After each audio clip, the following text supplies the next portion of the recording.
Sunderland riots, but 2 years on, what did we learn? 2 years ago, our city was on fire. A police station burned. Businesses were attacked. Police officers injured. The whole country was watching Sunderland for all of the wrong reasons. But that's not the story that I remember. I remember the days after the riots. And it started hundreds of miles away, where 3 innocent young girls were attacked and murdered at a Taylor Swift dance class.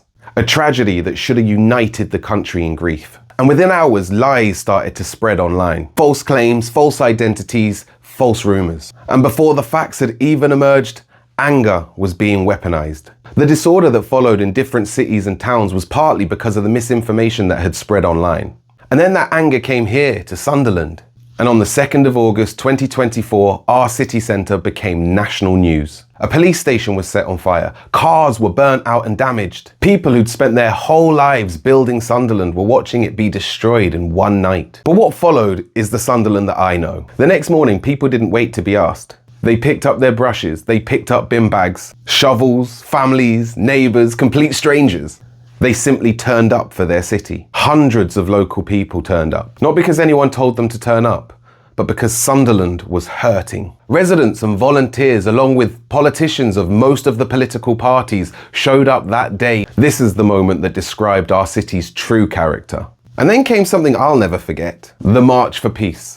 You see, the following day, people from every religion, every colour and every creed came together to march through the city centre and march together for peace. I was proud to be one of them. And we weren't marching because we all agreed on our politics. We marched because we agreed on something so much more important.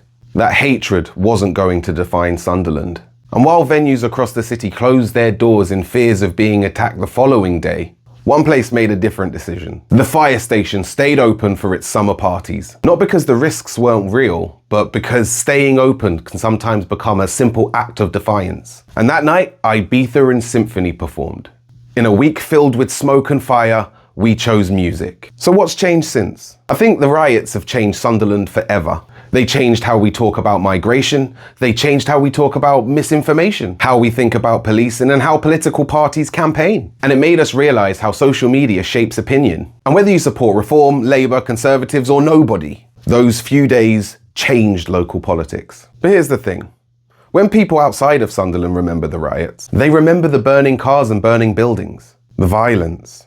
But I don't.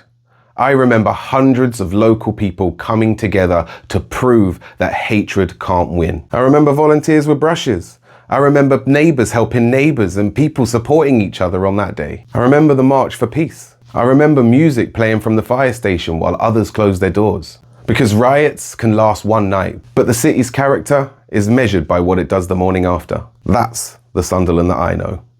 Agree or disagree? Talk to me.